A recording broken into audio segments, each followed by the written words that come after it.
Who are you and what do you do? I'm Aaron Davis. I produce electronic music under the alias Bad Habit. All right. How long have you been making music professionally? Yeah, so because I'm a student, I haven't actually been able to produce music as a profession yet. However, I've been producing electronic music since 2012, and because of my music production, I've started landing coverage on national radio, playing shows across the country, more recently being signed to labels in Cape Town. Approximately how many hours a week do you think you put into music? Usually, probably about 35 hours a week, usually. 35. Yeah, 5 hours a day. And marketing, how are you getting your name out? Do you have any marketing tactics? Yeah. Aside from just word of mouth, like don't underestimate the power of word of mouth. Talk to people, get your name out there, give people USBs at shows, tell your mates, Facebook, pay for social media advertising is a big thing for me.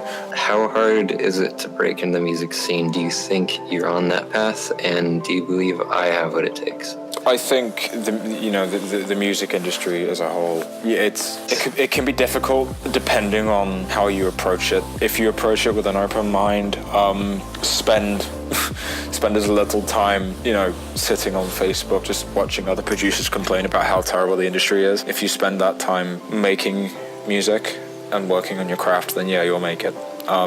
I think you've absolutely got what it takes to make it in the industry. You've got a very unique sound. You've got the potential for live performance, which is good. A lot of artists are shifting more towards that because it provides for a more dynamic set. It gives booking agents an incentive to book you over other people.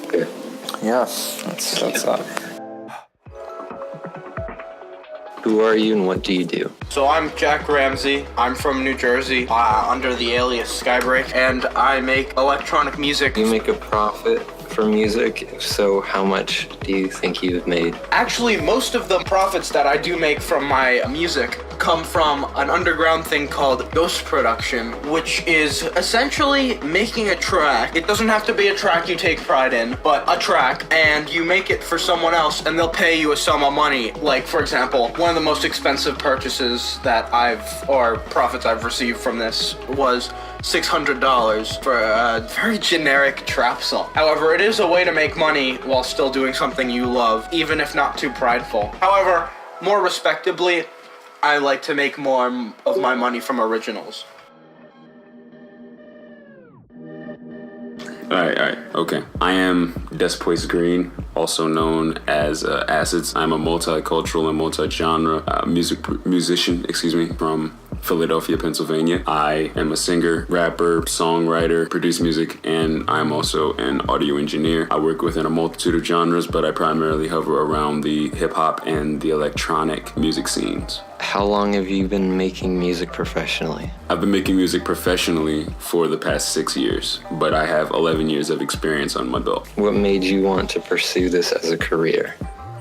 When I was 7 years old, my great aunt bought me a guitar. It was like some really terrible first act guitar. But when I picked it up, when I saw it, I thought it was like the greatest thing in the world, because you're a kid and you don't know the value of certain things. But anyway, I picked it up and I immediately started playing a rendition of Bad to the Bone. And my great aunt sung along like her own rendition. It was like really cute. It was really fun. That's where my first actual musical encounter came from. Approximately how many hours a week do you think you put into music? Oh God, 24 times 7.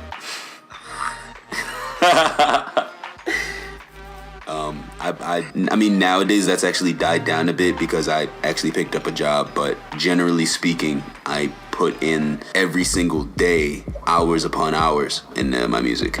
Have you gone to college or plan to? Hell no. Should I elaborate on that? And marketing, how are you getting your name out? Do you have any marketing tactics? All right, first and foremost, marketing is the absolute hardest part. Also, I would say that it's more or less the most important, especially if you're actually trying to get your name out there and actually begin to make a living off of what you're doing. My own personal marketing tactics involve, the ones that have worked the best for me are getting out there and speaking to people and getting to know people. Everybody wants to be a musician these days, and most people don't actually have the talent talent. And most people don't actually have the ability, and most people don't actually have the ear. They haven't put in the time and the effort. And I have seen so many people, and I mean, including a lot of the hit songs that you see today on the top 10 charts or the top 100 charts. They're produced by people that have been producing for not even a year or two, and maybe the beat is okay, whatever the case may be, but they don't know how to mix, they don't know how to master, they just know how to conceptualize an idea, lay it down, and then ask somebody to engineer it for them. But there's a commonality between all of them, and that commonality is that a lot of them actually go to recording studios. Being in a recording studio is one of the best places that you can be, and not even just a recording studio, but the point is going outside. And if you go outside, you have crazy opportunities to meet up with so many different people and to showcase your talent. Oh, that's a type B. How much that cost me? Oh yeah, that's cool. Blah blah blah. Like Rockstar was made by some dude who made he hadn't even been making music for like 2 years. Like I said, he didn't mix it. He just conceptualized it. Since he was in the studio at the time, and Post Malone happened to be coming out of another one, he just dragged him into his session. How hard is it to break in the music scene, and do you believe I have what it takes? That's a very easy question to answer. It is extremely difficult to break into the music industry today. It's extremely difficult. Much harder than it was just a few years ago. The reason for that is because, again, everybody wants to be a musician. And the reason why everybody's doing that is because they see music as a quick cash grab. So you've got this huge influx of people that are just doing it for money. It's really hard to filter out where the actual talent is. But it's just that everybody else sounds the same. Nowadays, your best bet is to go outside and interact with people and talk to people. But out of what I've seen and how the way that people interact with you, and kind of like the way that you touch people with your music, and also your listeners actually respond to you, and all the random support that you've been able to garner, it's clearly no question that you'll be able to at the least go somewhere enough where your music will fall into the right hands even before me. Like I remember when we were first starting to like get relatively close. I forget what projects it was, but like it was like different YouTube networks and whatnot. They were starting to upload your tracks. Like I said, your music is definitely in a place right now where people do want it and they can very easily enjoy it. So yeah, I think you can do well.